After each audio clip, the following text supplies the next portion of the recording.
आपका बजट, जी हां, आपका बजट, हमारा बजट। आज 1 घंटा 23 मिनट के संबोधन में वित्त मंत्री निर्मला सीतारमण ने सदन के पटल पर बजट को रखा, जिसमें कोशिश की गई कि हर वर्ग को साधा जा सके। चाहे किसानों की बात हो, चाहे युवाओं की बात हो, चाहे बेरोजगारों की बात हो, चाहे एमएसएमईज की बात हो, कम से कम ये बातें सरकार से जुड़े तमाम नुमाइंदे तो कह रही हैं। प्रधानमंत्री नरेंद्र मोदी का रिएक्शन हमने आपको सुनाया, जगत प्रकाश नड्डा को आपने सुना, क्योंकि बीच में एक बड़ी ब्रेकिंग आ गई थी, अदरवाइज हम आपको मल्लिकार्जुन खड़गे भी सुनाते। और हमारे साथ लगातार एक बड़ा ही जबरदस्त एस्टीम पैनल गेस्ट का मेरे साथ जुड़ा हुआ है, सीधा उन्हीं के पास चलता हूं, क्योंकि अभी तक तमाम रिएक्शंस भारत एक्सप्रेस इस पर महाकवरेज कर ही रहा है। मेरे साथ कांग्रेस के कदावर प्रवक्ता अजय वर्मा जी हैं। अजय जी नमस्ते, बहुत स्वागत है आपका भारत एक्सप्रेस पर। मेरे साथ प्रोफेसर अभिषेक मिश्रा हैं, फॉर्मर मिनिस्टर रहे उत्तर प्रदेश सरकार में और राष्ट्रीय प्रवक्ता है। अभिषेक जी आपको भी बहुत स्वागत। और रत्नाकर जी, जाना पहचाना चेहरा, हंसता मुस्कुराता चेहरा, कदावर प्रवक्ता बीजेपी के हमारे साथ जुड़ चुके हैं। शुरुआत अजय जी मैं आपके साथ ही कर रहा हूं, क्योंकि मैं खुद ये सोच रहा था कि मल्लिकार्जुन खड़गे का भी बाइट प्ले हो जाता तो मजा आ जाता। 1 घंटा 23 मिनट आज निर्मला सीतारमण जी ने बात की। सरकार की तरफ से कहा जा रहा है बहुत ही संतुलित बजट है, आने वाले वक्त में गोल्डन इंडिया की तस्वीर हमें दिखाई देगी। What's your take? Rohit Pokhriyal ji, देखिए, सबसे पहले तो ये सावन का महीना चल रहा है। मैं बधाई देना चाहता हूँ आपके चैनल वासियों को, आपको और देशवासियों को, जी कि भगवान भोलेनाथ से प्रार्थना करें कि ये निराशाजनक बजट जो देश को दिया है, निराशा में तो पिछले 10 साल से धकेला हुआ था। सरकार कभी कहती है क्या कि ये बजट हमारा खराब है? वो तो अच्छी अच्छी बातें बताएगी, अपने मन की बातें करेंगी, रेडियो पर करेंगी, सारी चीजें करेंगी, लेकिन इसकी मेन कमियां मैं आपसे थोड़ा चर्चा करना चाहूंगा। Please sir, please. जो अर्थशास्त्री बता रहे हैं, लोग बता रहे हैं, देश के लोग बता रहे हैं, उत्तर प्रदेश में चूंकि सरकार हार गई बुरी तरह से, तो इसके कोई बजट में कोई नाम नहीं लिया, कोई चर्चा नहीं करी, हरियाणा का नाम नहीं लिया। बजट में नाम लिया गया आंध्र प्रदेश का और बिहार का सबसे ज्यादा, जहां 58,000 करोड़ और 12,000 करोड़ से ज्यादा रुपए दिए गए। इसका मतलब यह है कि हिंदुस्तान केवल आंध्र प्रदेश और बिहार ही है, बाकी 28 जो स्टेट्स हैं और 5 टेरिटोरियम है वो हिंदुस्तान नहीं है, वो कहीं और है। क्यों? कि 2 बैसाखियों पे सरकार चल रही है, नायडू साहब की पे और नीतीश की पे, नरेंद्र मोदी जी। इसीलिए हिंदुस्तान की परिभाषा सीमित हो गई है कि केवल आंध्रा और बिहार ही हिंदुस्तान है। छात्र, देखिए, बेरोजगारी की दर 9.2 है, निराश किया गया है। बेरोजगारी पर कोई बहुत ज्यादा चर्चा नहीं करी। पैसा बढ़ाना अलग चीज है थोड़ा सा, लेकिन ये बढ़ोतरी हो सकती है, लेकिन समाधान नहीं हो सकता, पहली चीज। दूसरा, रेल की हालात कितने बड़े बुरे हैं। लोगों को उम्मीद थी कि इस पे बहुत सारी चीजें बढ़ा के चीजें करेंगे, लेकिन चूंकि वो, आपको याद हो, 25,000 करोड़ रुपए पिछली सरकार में कुछ रेलवे स्टेशन 500 या कितने थे उससे ज्यादा, उनको सुधार और उच्चीकृत करने के लिए दिया गया था, ताकि उनको फिर नए साल में अगर सरकार बनती है तो अपने मित्र को ट्रांसफर कर दें। उसके बारे में भी कोई खास नहीं सोचा गया। तीसरा जो मैं आपको बताना चाहता हूँ, जो इस वक्त किया गया है, रक्षा बजट में उम्मीद थी देश के आर्मी के जवानों को और सैनिकों को कि सरकार ने केवल 12% के आसपास बढ़ोतरी रक्षा बजट रखा है पूरे 100% में से। पिछली बार 5,94,000 के समथिंग था, इस बार 6-12 का। हमें उम्मीद थी कि 7 से ज्यादा करेंगे, ताकि सारी चीजों की व्यवस्था उसमें पेंशन की और सारी चीजों की होती, लेकिन वो भी इन्होंने नहीं किया है। मतलब एक कुल मिलाकर इन्होंने वैसे तो बिहार को भी घोषणा तो की है, लेकिन झुंझुनाई दिखाने का काम किया है। और सबसे महत्वपूर्ण बात यह है कि ये कांग्रेस की जो न्याय पत्र का घोषणा पत्र था, उसकी ये कॉपी पेस्ट की गई है। हमने जनाब रमेश जी ने प्रेस करी थी। एक सेकंड सर। और पी चिदम्बरम जी ने, राहुल जी ने तो कहा है कि ये केवल हमारे नेता राहुल जी ने कहा है कि ये केवल कुर्सी बचाओ बजट है, ये देश बचाओ बजट नहीं है। अगर ये देश बचाओ बजट होता तो इसमें जो उच्चतम स्तर पर बेरोजगारी है, खाद्य महंगाई, टमाटर, आलू, पनीर, मट्ठा, दूध, gas cylinder, petrol, diesel, super उच्चतम स्तर पर पहुंचे। इसके लिए, महंगाई के लिए कोई प्रावधान सरकार ने इसमें नहीं किया है। मुद्रास्फीति की दर को कैसे संभालेंगे? निर्मला सीतारमण जी से हम ये पूछना चाहते थे कि आज के दिन अगर बजट बढ़िया होता तो शेयर बाजार झूम के ऊपर की तरफ चलता, वो झूम के नीचे को गिरा। इसका मतलब बजट प्रॉब्लम है। अजय जी वापस आ जाऊंगा आपके पास, क्योंकि मुझे शुरुआत ही आपसे करनी थी। 1-1.5 मिनट आप निर्बाध तरीके से बोल दिए। अब मैं अभिषेक जी के पास आ गया। अभिषेक जी, किस तरीके से आप देख रहे हैं, क्योंकि आपके साथी हैं कांग्रेस? अजय जी तो कह रहे हैं कि बहुत ही निराशाजनक बजट है, आंध्र प्रदेश और बिहार को फोकस में रखा गया, लेकिन सरकार की तरफ से तो कहा गया कि कृषि हमारे फोकस में रहेगा, प्राथमिकताओं में है, रोजगार प्राथमिकताओं में है, सामाजिक न्याय हमारा फोकस में है।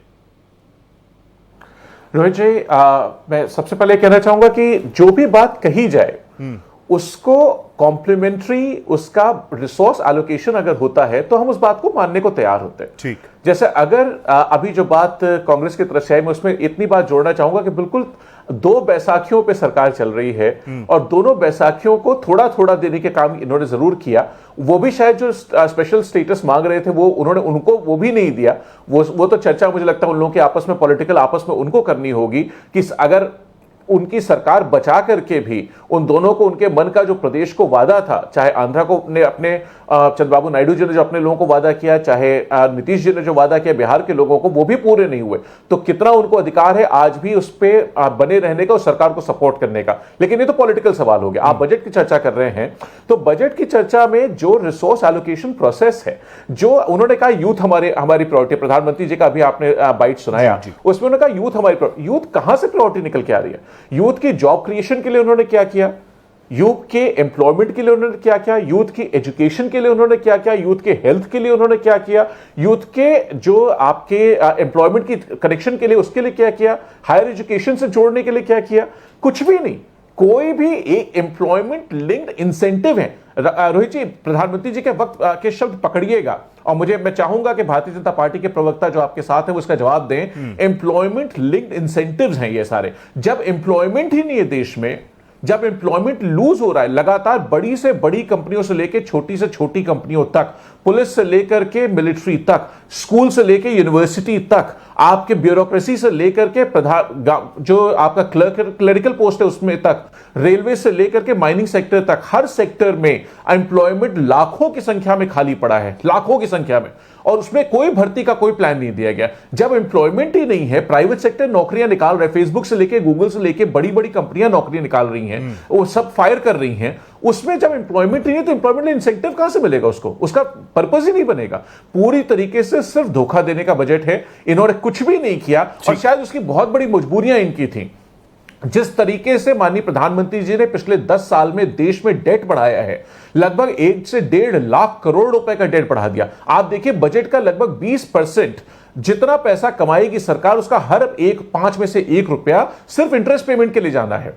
तो सरकार ने जिस तरीके, और उसके बाद जो सेंट्रल का खर्चा है ऑलमोस्ट 7.5-8% का वो खर्चा है, उसके बाद जो उनका कमिटेड एक्सपेंस है वो ऑलमोस्ट 10-12% का खर्चा है। सरकार के पास पैसा है ही कहां? सरकार ने पूरा इकोनॉमिक मिसमैनेजमेंट किया है, रिसोर्स का मिसमैनेजमेंट है, रेवेन्यू का मिसमैनेजमेंट है, फाइनेंशियल एक्सपेंडिचर का मिसमैनेजमेंट है। पूरी तरीके से फेल्योर बजट है, निराशाजनक बजट है। उसका परसेप्शन आप अभिषेक सर काफी परसेप्शन रोहित जी आपको नंबर्स में दिख गया, जो सारे सेक्टर, सिर्फ निफ्टी का एक इंडेक्स नहीं, जितने सब इंडेक्सेस हैं सारे के सारे कोलैप्स किए आज। रत्नाकर जी आ गया, एक के बाद एक कई आरोप आप पर लग गए। मजबूत करने वाला बजट है कि मजबूरी का बजट है? देखिए रोहित जी, विपक्ष जो है वो कभी अच्छाइयों को नहीं गिनाएगी, हमेशा जो है वो कमियों को कहीं न कहीं से निकाल कर दिखाने की कोशिश करेगी। धर्म भी है इनका और ये दिखाते हैं, लेकिन कहीं न कहीं मैं ये चाहूंगा कि विपक्ष का जो धर्म होता है वो धर्म सही तरीके से निभाए, झूठ का पुलिंदा नहीं करे। अभी मैं दोनों प्रवक्ताओं की बात सुन रहा था और एक प्रवक्ता अभी कह रहे थे कि बिहार के लिए जो वादा किया वो पूरे नहीं किया, और दूसरे समाजवादी पार्टी के कह रहे थे, और वहीं पे कांग्रेस पार्टी के कह रहे हैं कि 58,000 का झुंझुना पकड़ा दिया। तो देखिए दोनों में कितना विरोधाभास है। हमने कोई किसी विशेष राज्य के लिए या विशेष इंटेंशन से अपनी सरकार बचाने के लिए नहीं किया है। हमने जहां पे जो राज्य अगर जहां पे जरूरत है जिसको, उस राज्य को देने का काम किया है। और देखिए सबसे बड़ी चीज, एक पूर्वोत्तर योजना करके लेकर भी उसके लिए बजट का प्रावधान किया गया है रोहित जी। उसमें मैं एक चीज बता दूं कि विकसित भारत का हमने एक संकल्पना लेकर चले हैं हम कि 2047 तक ये भारत को विकसित भारत बनाएंगे। तो उसके लिए जरूरी है कि जो आर्थिक रूप से पिछड़े हुए प्रदेश हैं या जो इकोनॉमिकली जो पुअर स्टेट्स हैं उनको भी अपलिफ्ट करना बहुत जरूरी है। इसलिए वो सारे स्टेट जो भी इकोनॉमिकली पुअर हैं उनको पूर्वोत्तर योजना के तहत जो है हम लोगों ने बजट का एक प्रावधान किया है। तो ये सारी चीजें कहीं ना कहीं दिखाती है कि सब मिलकर जब विकास की गाथा लिखेंगे तभी ये भारत जो है वह विश्व गुरु बनेगा। और ये गाथा लिखने की आज जो है नींव पड़ चुकी है। कल ही प्रधानमंत्री मोदी जी ने कहा कि हम एक ऐसा बजट लेकर आएंगे जो बहुत मजबूत बजट होगा, और 2000 ऐसी जो 5 साल की दिशा को तय करेगा, इस देश की दिशा को और दशा को तय करेगा। और देख लीजिए किस तरह से ऐतिहासिक बजट लाया है, और हर वर्ग को, चाहे वह किसान हो, चाहे वह युवा हो, चाहे वह डिफेंस की बात कर लीजिए, चाहे एसएमई की बात कर लीजिए, हर वो वर्ग को इसमें जो है बजट में प्रावधान करके हम लोग ले चले हैं। और सारे लोग जितने भी अर्थशास्त्री हैं सबका आप कमेंट सुने होंगे, एक्सेप्ट मैं सिर्फ पॉलिटिकल कमेंट्स की बात छोड़ देता हूं, तो सारे लोग इस बजट से बहुत खुश है। हाँ। और दूसरी चीज मैं बहुत इंपॉर्टेंट, अभी हमारे ऊपर आरोप लगा रहे थे कि सरकार बचाने के लिए यह बजट लाया गया है। तो जी देखिए, अगर सरकार बचाने के लिए अगर बजट लाया गया रहता तो ये पिछले बजट में ही ये सारे चीजों का प्रावधान हम करके और जनता से खूब वाहवाही लूटते, लेकिन सरकार बनने के बाद ये बजट लाया गया है। हमको सरकार गिरने का कोई डर नहीं है, और सरकार गिरेगी भी नहीं। ये दिवा स्वप्न जो है ये यहाँ चैनल पर बैठकर देखते रहे, उससे कोई फर्क नहीं पड़ता। ये हमारी जो मंशा है वो विकसित भारत बनाने की मंशा है, इसलिए हम लोगों ने इस तरह का जो है मजबूत बजट लेकर आए हैं जो हर make in India, made in India, ये तमाम बनाने की वो है योजना है आप लोगों की। ठीक है, मैंने पहला रिएक्शन आप लोगों से ले लिया, दो विरोध में, और आप तो सरकार में, तो जाहिर सी बात है आप तारीफ करेंगे। अजय जी, मैं आपके पास आ गया। बिल्कुल अजय जी, प्रधानमंत्री ने हमेशा कहा देश में 4 ही जातियां हैं, और आज भी सुबह से कहा जा रहा है कि हम इसमें काम कर देंगे। महिलाओं के लिए हमने बड़ा एलोकेशन कर दिया, युवाओं के लिए बड़ा एलोकेशन कर दिया, इंफ्रास्ट्रक्चर पर हमारा ध्यान है। उस इंफ्रास्ट्रक्चर में ना सिर्फ सड़कें होंगी बल्कि यूनिवर्सिटीज़ भी होंगी, कई आईआईटीज़ का जिक्र किया जा रहा था। लेकिन आपको लग रहा है कि वाकई ये तमाम चीज़ों के बाद चीज़ें मजबूत होती हुई नजर आएंगी, क्योंकि बजट में एलोकेशन किया है। कॉर्पोरेट टैक्स 40% से 35% कर दिया, एंजल टैक्स को बिल्कुल राइट ऑफ करने की बात कही गई। अजय जी, हमारे गठबंधन के सहयोगी और देश की नंबर 3 पार्टी समाजवादी पार्टी, इसने ऐतिहासिक जीत की, बहुत सारी चीजें उन्होंने बताई। मैं आगे चीजें कि मैं बताना चाहता हूं कि प्राइवेट सेक्टर को इन्होंने 100% छूट दे दी। इस पर कंट्रोल कैसे करेंगे, इसकी मनमानी को कैसे रोकेंगे? तो देश की सरकार की मंशा जो अडानी अंबानी को बढ़ाने की है, वो कहीं ना कहीं इस बजट में स्पष्ट छाप दिख रही है। आर्थिक असमानता आपने देखा कि पिछले 10 सालों में देश का 40% पैसा देश के 1% लोगों पर था, और 99% लोगों पर देश का 60% और 59% पैसा था।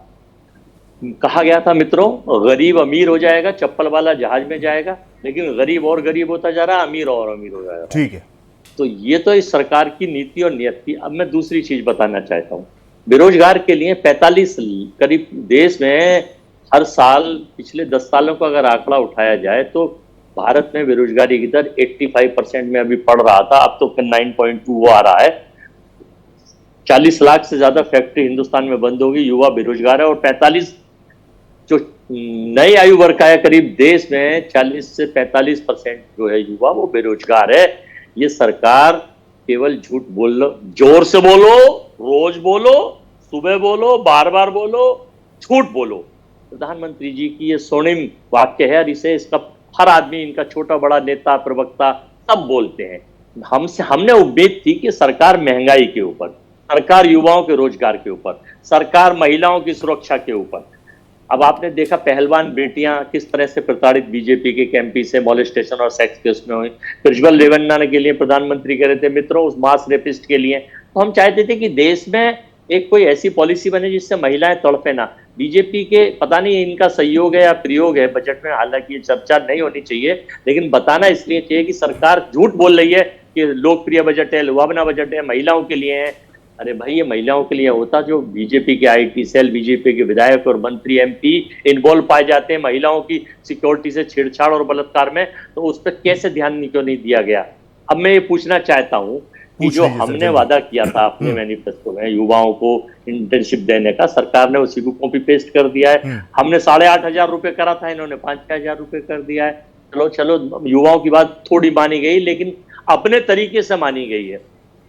अब हम ये पूछना चाहते हैं जी कि सरकार मध्यम वर्ग के लोगों को सरकार ने इस बजट में क्या दिया, गरीबों के लिए क्या दिया? ठीक है सर। कुछ नहीं दिया है। मुद्रा लोन को अगर आप रोजगार कहते हैं कि 10 लाख से 20 लाख कर दिया, हाँ। तो कभी आप पोखरियाल जी बैंकों में जाके लोन मांग के देखिए कि बैंक मैनेजर, हर बैंक का बैंक मैनेजर कितना प्रताड़ित करता है गरीब आदमी को। और 100 लोग जाते हैं तो केवल उसमें से 4 लोगों को, यानी रेशो जो है इसका 4% है। आप you will try, you will fact check, आप भेज के देख लीजिए। सिस्टम में प्रॉब्लम है ना, मतलब सिस्टम में प्रॉब्लम है। हाँ। दूसरी चीज, और मैं फाइनल कर रहा हूं, हाँ प्लीज प्लीज 10 फाइनली सेकंड करने के बाद, हाँ, कि मैं ये कहना चाह रहा था, बजट में विशेष तौर पर हमने ये कहा था, विशेष तौर पर मांग रखी थी जी कि सरकार अपने एजेंडे स्पष्ट करे, लेकिन सरकार ने अपना एजेंडा स्पष्ट नहीं करा। सरकार ने आर्मी को भी निराशा में रखा, सरकार ने युवाओं को भी निराशा में जाहिर सी रखा, बात है। महिला सुरक्षा को निराशा में रखा, और सरकार से मैंने आपने बताया केवल 2 स्टेट को जो भी लॉलीपॉप चुसाना था चुसाया। ठीक है, क्योंकि आंध्र सरकार प्रदेश और बचा बिहार नहीं है। इनकी मजबूरी है और निराशाजनक बजट है। मल्लिकार्जुन खड़गे भी यही कह रहे थे। हालांकि मैं सोच रहा था कि अप्रेंटिसशिप वाला प्रोग्राम राहुल गांधी ने बताया, मुझे लगा आप कहेंगे कि चलो कुछ पॉइंट तो इन्होंने अच्छे लिए। वापस आ जाऊंगा। इस बीच एमके अग्रवाल साहब इकोनॉमिस्ट है मेरे साथ, प्रमुख डिपार्टमेंट ऑफ इकोनॉमिक्स लखनऊ के हमारे साथ जुड़ चुके हैं। सर बहुत स्वागत आपका। लेकिन एक छोटा सा रिएक्शन 30 सेकंड से रत्नाकर जी मैं आपको दे रहा हूं, उसके बाद मैं अग्रवाल साहब के पास जा रहा हूं। 30 सेकंड रत्नाकर जी। धन्यवाद। मैं आपने मुझे बोलने का मौका दिया, 30 सेकंड ही सही, लेकिन इनके प्रश्नों का जो जवाब सर वापस आ जाऊंगा फिर मैं। हाँ आप बोलिए सर। अभी अभी अभी अभी भाई मेरे कह रहे थे कि हमारी सरकार में आर्थिक विषमताएं हैं और अमीर अमीर होता जा रहा है, गरीब गरीब होता जा रहा है। तो मैं इनको बता दूं भाई साहब को कि इसी सरकार में, एनडीए की सरकार में पिछले 10 वर्षों में प्रधानमंत्री जी ने खुद खुले मंचों से कहा है कि 35 करोड़ जो गरीबी रेखा के नीचे रह रहे थे वो गरीबी रेखा के ऊपर आ गए हैं। और दूसरा एक बहुत मजेदार आंकड़ा मैं कांग्रेस के भाई को बताना चाहता हूं, जो ओईसीडी का आंकड़ा है, वो आंकड़े को जरा ध्यान से समझेंगे और समझने की कोशिश करेंगे, और मुझे उम्मीद है कि आगे से यह गलत प्रचारित नहीं करेंगे।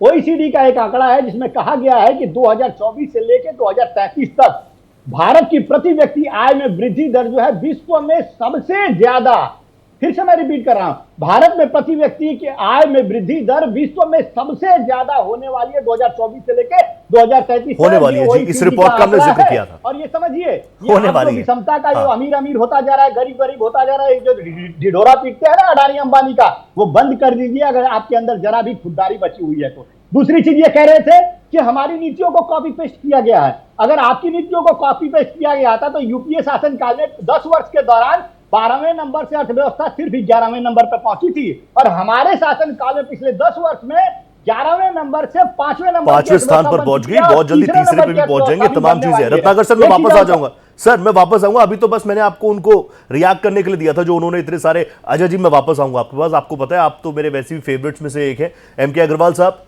क्योंकि अभी अग्रवाल साहब हमारे साथ जुड़ चुके हैं। तमाम चीज़ों को उन्होंने पढ़ा होगा, कौन से वर्ग को क्या कुछ मिला वो समझ रहे होंगे, और हमारे पैनलिस्ट पे तमाम, क्योंकि पॉलिटिकल रिएक्शंस तो आ ही रहे हैं। अभिषेक सर आपके पास भी आ रहा हूं मैं तुरंत, लेकिन अग्रवाल साहब व्हाट्स योर टेक, क्या कुछ इनसाइट्स आपके? आपने अब तक जाहिर सी बात है मोटा मोटा तो तमाम चीजें देख ही लिया होगा।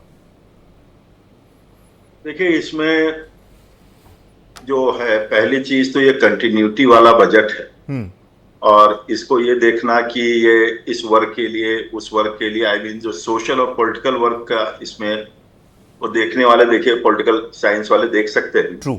मेरा इसमें ये मानना है कि जो विकसित भारत की तरफ जो चलने की मोदी सरकार की रणनीति रही है, जो उपेक्षित वो अपेक्षित, मैं इस बात को प्रूव कर सकता हूं कि हमारा युवा वर्ग लगातार उपेक्षित रहा है और दशकों से उपेक्षित रहा है। और अगर हम एम्प्लॉयमेंट के टर्म से देखते हैं, सरकारी नौकरी छोड़ दीजिए क्योंकि वो एक इंडिकेटर नहीं होता है, कई इंडिकेटर होते हैं। वैसे भी भारत की अपनी एक अलग पहचान है आर्थिक रूप से। तो उस दृष्टिकोण से देखते हैं तो महिलाओं पर और युवाओं पर अलग से बजट है, और उसके लिए बजट को छोड़ दीजिए, बजट तो ही है। उसके अलावा अगर हम देखते हैं, फिनांसिंग की बात करते हैं, तो क्या इस वर्ग को हम उपेक्षित करके आगे बढ़ सकते हैं? आज महिलाओं के 2 मैं इंडिकेटर दे रहा हूं जी। बजट एक प्रक्रिया होती है, ओवरऑल डेवलपमेंट उसके साथ और बड़ी प्रक्रिया होती है। जैसे कि सेक्स रेशियो में देता हूं कि 2011 में भारत में सेक्स रेशियो जो भी था, और वो 13-14 में लगभग हो गया 970 के आसपास, और 22-23 में वो बढ़कर के हो जाता है 1000 के ऊपर। यानी कि जिस लिंग अनुपात को हम लगातार 100 वर्ष से भी ऊपर से अधिक समय से ठीक नहीं कर पाए थे, वो ठीक हुआ। यानी कहीं ना कहीं महिलाओं के अंदर एक कॉन्फिडेंस लेवल बढ़ा, समाज में जी, महिलाओं में ही नहीं पूरे समाज में बढ़ा, जिससे पुरुष भी शामिल है। इस वजह से आप कह सकते हैं लिंग अनुपात बढ़ा, और बड़ी लंबी चर्चा हो जाएगी। लिंग अनुपात बढ़ने के कई फैक्टर्स होते हैं अदर देन बजट। दूसरी प्रक्रिया मैं एक बताना चाहता हूं, वो भी डेटा अवेलेबल है कि फीमेल का लेबर फोर्स पार्टिसिपेशन में पिछले 7-8 वर्षों में जो शेयर है 17% से बढ़कर के डबल हो गया है। तो ये शो करता है कि जो उनकी बढ़ती हुई सहभागिता है उसको ध्यान में रख करके यदि अलग से इस प्रकार की बजट की व्यवस्था की जाती है तो मुझे लगता है उपेक्षित को अपेक्षित की ओर ले जाने का एक प्रयास हो सकता है। ठीक है। युवाओं के साथ भी यही है, क्योंकि अगर हम देखते हैं तो हिंदुस्तान में कोविड के बाद का अगर कालखंड देखते हैं, हाँ। उसके पहले का चलिए ठीक है, क्या वजह है कि पश्चिम के देश आज भी त्राहिमाम कर रहे हैं और भारत तेजी से आगे निकल रहा। मैं ये नहीं कहता हूं सब कुछ हासिल हो गया है, जी जी। विकसित भारत का लक्ष्य अभी दूर है, मतलब अभी भी बहुत ओवरऑल कुछ काफी आगे बढ़ना सकारात्मक है। तरीके से आप इस बजट को देख रहे हैं। आपने बोला कि ये बजट जो है ये फुल स्टॉप नहीं है, कंटिन्यूएशन में है, वो प्रोसेस भी आगे चलता कोई रहेगा। भी सर बजट कंटिन्यूएशन में होता है, चाहे 2014 के पहले का बजट हो, Perfect. क्योंकि उस बजट को आप अंडू नहीं कर सकते। और डेवलपमेंट एक कंटिन्यूअस प्रोसेस होता है, जी, जी। कभी अलग नहीं होता, कभी तेज होता है, कभी धीमा होता है, कभी किस सेक्टर को लेते हैं, कभी ज्यादा सेक्टर को लेते हैं। देखा यह जाता है कि हम कितना मैक्सिमम बेनिफिट ले सकते हैं, एक वर्ष के बजट से हम कितना मैक्सिमम बेनिफिट ले सकते हैं। कोई भी एक बजट जैसे एक महीने की सैलरी, एक साल की सैलरी किसी घर की विपन्नता को या कमी को नहीं दूर कर सकती, उसी प्रकार से किसी भी देश का, राज्य का एक वर्ष का बजट कंटिन्यूटी में एक प्रयास होता है। ऑब्वियसली वो एक प्रयास है। ठीक है सर, मैं वापस आऊंगा आपके पास। अभिषेक जी मेरे साथ लगातार बने हुए। अभिषेक जी, दो बड़ी चीजें हम करते हैं, क्योंकि आप हम सब युवा हैं, तो हम बोलते हैं कि भारत जो है युवा प्रतिभाओं का देश है। 65% से ज्यादा युवा 35 वर्ष के अंदर है, 35 वर्ष के हैं भारत में। युवाओं के लिए आपको इस बजट में कुछ नजर आया? दूसरा एक बड़ा फैक्टर जो हम कहते हैं कि भारत कृषि प्रधान देश है, कृषि प्रधान देश है, कृषि प्रधान देश है, तो कृषि बजट में कहीं से कुछ पॉजिटिव आपको नजर आया? दोनों पर सिलसिलेवार तरीके से बात कीजिएगा सर। कृषि से शुरुआत करते हैं, क्योंकि मैं आपने जो सवाल उठाया, किसान आंदोलित है इस देश का कम से कम पिछले 3 सालों से। आज की तारीख में जब हम और आप बात कर रहे हैं तब भी धरना प्रदर्शन चल रहा है। हरियाणा में भी चल रहा है, पंजाब में भी चल रहा है, दिल्ली में भी चल रहा है, उत्तर प्रदेश में भी कुछ हिस्सों में चल रहा है। सवाल यह है कि जो एमएसपी की डिमांड थी, जो मिनिमम सपोर्ट प्राइस की डिमांड थी, बड़ी बड़ी बातें चुनाव अभी बीता है, आपने सुनी होगी सभी के मुख से। माननीय प्रधानमंत्री जी, नड्डा साहब, अमित शाह साहब, सबने बहुत बहुत बड़ी बड़ी बातें कही थी। हम किसान के पक्ष में हैं, हम किसान के हित में हैं। एमएसपी किसी को गारंटी कानून बनाने की डिमांड रखी गई थी। हमने कहा था, समाजवादी पार्टी के मैनिफेस्टो में था कि हम एमएसपी को कानूनन एक वो बना देंगे, उसको दर्जा देंगे और उसको एक अधिकार देंगे। एमएसपी पे कोई काम नहीं किया इन्होंने। जिस तरीके से एग्रीकल्चरल इनपुट्स का प्राइसिंग बढ़ी है पिछले 5, 7, 10 सालों में लगातार, चाहे सीड की बात हो, इंसेक्टिसाइड्स की बात हो, पेस्टिसाइड्स की बात हो, वीडिसाइड्स की बात हो, ट्रैक्टर्स की बात हो, फ्यूल की बात हो, इलेक्ट्रिसिटी की बात हो, बीजों की बात हो, सब पे किसी भी चीज पे किसी तरीके का कोई सपोर्ट नहीं किया। जबकि आपने अभी देखा होगा, कुछ दिनों पहले डेटा आया था, मुझे लगता है 10-15 दिन पुरानी बात होगी, कि अपस्ट्रीम ऑयल कंपनीज ने जो प्रॉफिट डिक्लेयर किया ऑलमोस्ट $10.5 बिलियन का प्रॉफिट है। आज जब मार्केट में क्रूड $40 पर बैरल से कम का है, तो भी हम और आप वही रेट दे रहे हैं जो हम, बल्कि हम ज्यादा दे रहे हैं, जब वही बैरल $141 और $142 पे थी। तो $140 जब बैरल था और आज जब 40 है, तब भी हमारा आपका रेट एक्चुअली बढ़ गया है उससे। तो सरकार ने किसी तरीके से ना एग्रीकल्चरल सेक्टर को और ना यूथ के लिए किसी भी तरीके का कोई सपोर्ट नहीं दिया गया। जो एम्प्लॉयमेंट की बात थी, फाइनेंशियल सपोर्ट की बात थी, इंक्लूजन की बात थी, एजुकेशन सेक्टर को सपोर्ट, इनफैक्ट एजुकेशन का तो पिछली सरकार में जो बजट रखा था इन्होंने, उसको खर्च भी नहीं किया इन्होंने, पूरा पैसा नहीं खर्च कर पाए। तो आप पूरे सेक्टर्स उठा के, भारतीय जनता पार्टी के जो आपके अभी प्रत्याशी वो आप बता रहे थे प्रवक्ता साहब, उन्होंने सिर्फ जनरल बातें की। मैं उनसे कह रहा हूं, आप मुझे 3 चीजें बता दीजिए जो किसान के लोगों के गिन करके, ये बताइए कि ये बहुत अच्छी चीज है, पॉइंट टू पॉइंट हम बात कर लेते हैं। और मेरे पास आखिरी के 1 से 1.5 मिनट बाकी है। अजय जी, मैं आपके पास आ गया। 1,52,000 करोड़ एलोकेट किया गया है कृषि के लिए, लेकिन एमएसपी पर कोई बड़ी बात नहीं है, एमएसपी पर शांति है। 30 सेकंड आप बोलिए, 30 सेकंड रत्नाकर। वादा था इनका कि एमएसपी डबल कर देंगे किसानों की, लेकिन नहीं कहीं। आज किसान आंदोलन। दूसरी बात, जो पहली बार आजादी के बाद हुआ है, मुख्य घटना बताना चाहता हूँ। बताइए सर, 30 जातीय जनगणना। हाँ, जनगणना जो होती है, 21 सेंसेक्स होता है, 11 के बाद 21 में हो जाना चाहिए था। बजट में उसके लिए कोई एलोकेशन नहीं करा। इसके अंदर सरकार की नीति और नियत खराब है। क्यों नहीं? आखिर इनके सहयोगी भी कह रहे हैं और हमारी मांग है 24 आ गया, 21 में होनी थी, आज तक जनगणना क्यों नहीं हुई? इससे क्या होगा कि जो आप अन्न दे रहे हैं 10-12 करोड़ लोग उससे वंचित रह जाएंगे। आपका झूठा वादा है कि 80 करोड़ लोगों को देंगे, तो इससे भी वंचित रह जाएंगे। और कुल मिलाकर फाइनली ये है कि ये बजट देश को आगे ले जाने वाला नहीं है, केवल सरकार कि झूठ बोलो, सुबह बोलो, जोर से बोलो, कुर्सी बार-बार बचाने वाला बोलो, बजट है। तेज- Ratnakar ji, last 30 seconds for you sir, फिर मुझे कंक्लूड करना है, आप भी कंक्लूड कैसा कीजिए। लगेगा फिर थोड़ा मुझे पूरा कर ले कीजिए कीजिए सर, कीजिए प्लीज। हाँ समाजवादी पार्टी के साथी प्रवक्ता यहाँ पे बैठे हैं, वो कह रहे थे 3 बातें गिना दे जो मोदी सरकार ने किसानों हाँ, को ये दी। इंपॉर्टेंट है। मैं 3 नहीं 30 भी गिना सकता हूँ, लेकिन गिनवाइए 3 सर। आपके लिए गिना। देखिए, मोदी सरकार ने सबसे बढ़िया चीज जो है किसानों के लिए किया था, किसान सम्मान निधि। और इनको भी पता है कि तीसरे कार्यकाल में जब जनता ने प्रधानमंत्री नरेंद्र मोदी को चुन के भेजा, तो पहले दिन ऑफिस ज्वाइन करते ही 20,000 करोड़ किसानों को पहले उन्होंने रिलीज किया था। ये होता है किसान के लिए सम्मान। दूसरा जो है मोदी सरकार ने किया था, वो है किसान क्रेडिट कार्ड। आज देख लीजिए, किसान हमेशा से पैसे की तंगी उसको हमेशा से रहती रही है, तो किसान क्रेडिट कार्ड के माध्यम से आज करोड़ों किसान जो है उससे बेनिफिशियल है। और आप जाके गांव में घूम के देख लीजिएगा, मैं स्वयं एक किसान का पुत्र हूं।